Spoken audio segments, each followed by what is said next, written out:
Hello good people of YouTube, it's Chronom here bringing you another Man of War gameplay on Redwood once again, but this time I'm playing Kill Confirmed rather than TDM. And I actually got this gameplay before the Man of War gameplay I posted from a couple days ago. I don't know, I kind of forgot about this game, and then I thought I wasn't going to post it, but I liked this gameplay too much. It's nice and action-packed, lots of gun kills rather than street kills, and I just enjoy gameplays like that. So yeah, it's pretty much the same. I think it is actually the exact same setup as the other Man of War gameplay. So um, yeah, it's really the setup I've found a lot of success with. And with this setup, the Man of War goes from being one of my least favorite guns in the game to being one of my favorites, because with that rapid fire, it can really go toe to toe with a lot of SMGs, even close range, honestly. And it obviously already has ridiculous range because there's hardly any kick on this gun. So yeah, it's really a great gun to use, and if you're not too experienced with Call of Duty, I definitely recommend this setup to you because it's very versatile and you'll easily be able to pick people off from range. Um, Anyways, I had a few things I wanted to talk about today. I was going to talk more about the G-sliding debate and whether G-sliding should be kept in the game, because obviously Treyarch has caught wind of the idea that you can just basically to G-slide, for those of you that don't know, you do a regular jump without thrust. I'm not G-sliding right now, but you do a regular jump, and while you're in the air, like as you land, you tap crouch and then hold jump.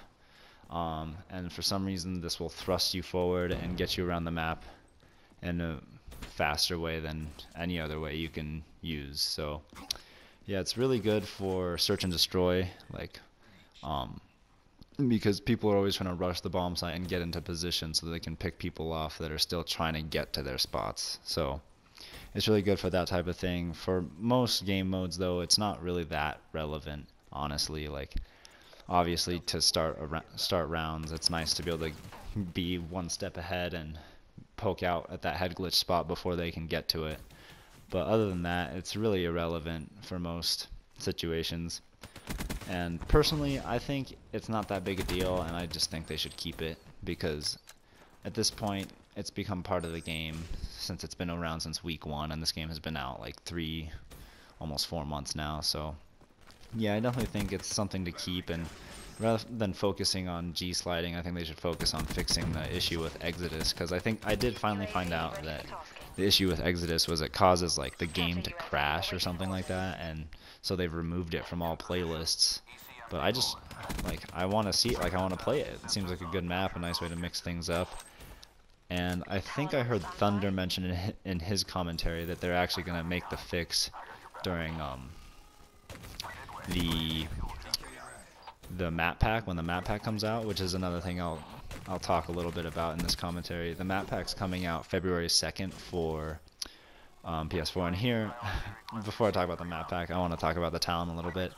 I'm using the Talon here because I had just Prestige, so it's kind of like my default setup, and I just don't want to use Care Package or any of the other low-level streaks you unlock, but you'll see how atrocious I am at using the Talon. It's just, I don't know what it is about it, I just feel like it takes a lot of bullets to kill. Like here, you'll see me get that guy after wasting a lot of time with him, and then here, I don't even get him, and then I miss another guy, and that's it. Like, I get 1 kill with the Talon, and that's pretty lousy if you ask me.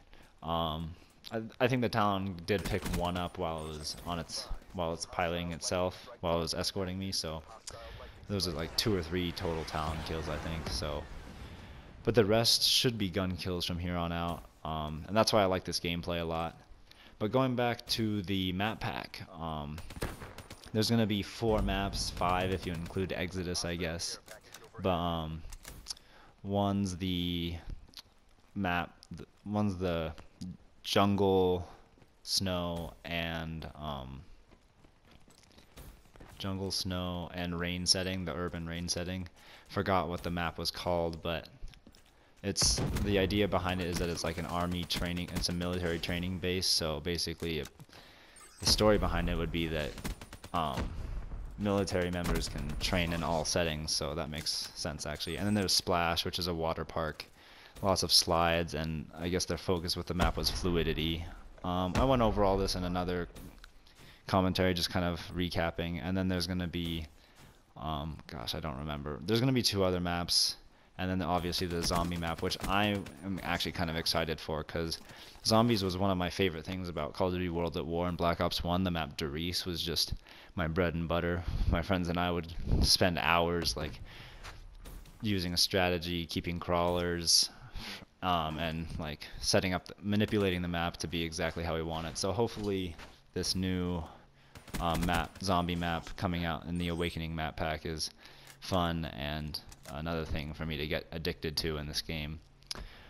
But yeah, another thing I'm excited for is the Division beta. So many things coming out in the next week or two. Like the Division beta is coming this weekend, and then Awakening comes out the weekend after that.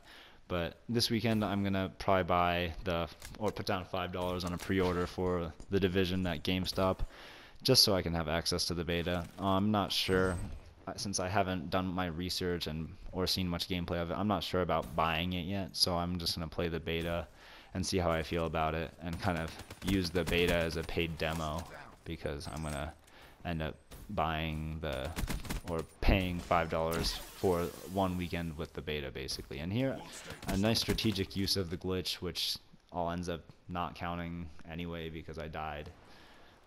But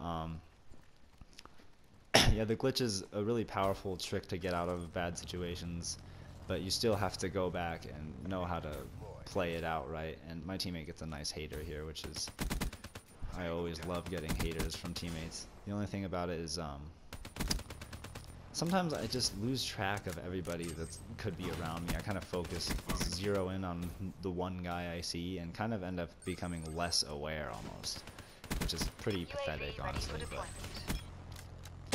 an unlucky grenade death there. But yeah, the Division beta, it'll be interesting to play it finally after all these years of hype, because I think the first time I saw gameplay for it was like while the PS3 was still in its time. So finally seeing the Division like actually come this far is really nice, and I'm definitely excited to try out the beta. Although I'm kind of curious to see what it's like.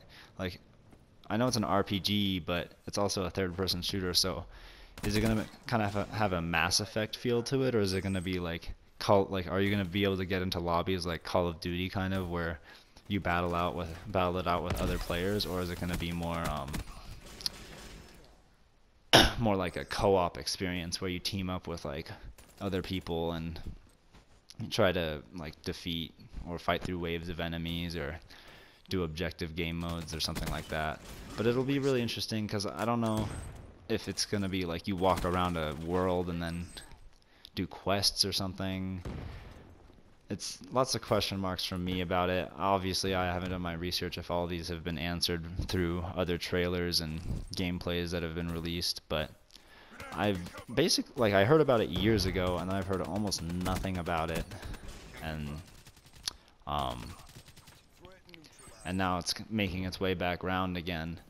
But yeah, definitely excited for that. And this gameplay is kind of getting close to being over. There's about a minute 10 left, and yeah, this one goes to time, because I don't know what the excuse is for it going to time. I hate it when gameplays go to time, because it kind of shows to me that everybody was playing kind of too slow in the lobby, and just not really doing their part in trying to move towards getting the objective or getting the game over with, because I feel like 10 minutes should be more than enough time to finish it out. And here I was like gonna steal that guy's tags, but I went ahead and passed up on that, because then we would probably both die. So I wasn't gonna be that scummy. But yeah, I really enjoyed this gameplay because of how fast-paced it was and how many gun kills I got, and my good teammates there not stealing my tags. But yeah, not finishing games in this game just makes it for gameplays that are just dragged out, and I don't like having that where it's just too long and people are not really moving around enough. Like, to me it means that too many people are just camping in corners, which is a big pet peeve of mine. And yeah, but yeah, thought the tags would be higher up, but really they were below because the guy fell off the map. I finished the game 42-15 with 31 confirms. Snark Nation had himself a game too with 37 kills, 8 deaths, and 23 confirms. I hope you guys enjoyed the gameplay. Let me know your thoughts on the Division beta and G-sliding and the Awakening map pack in the comments below. Leave a like and subscribe if you enjoyed. Thanks, guys.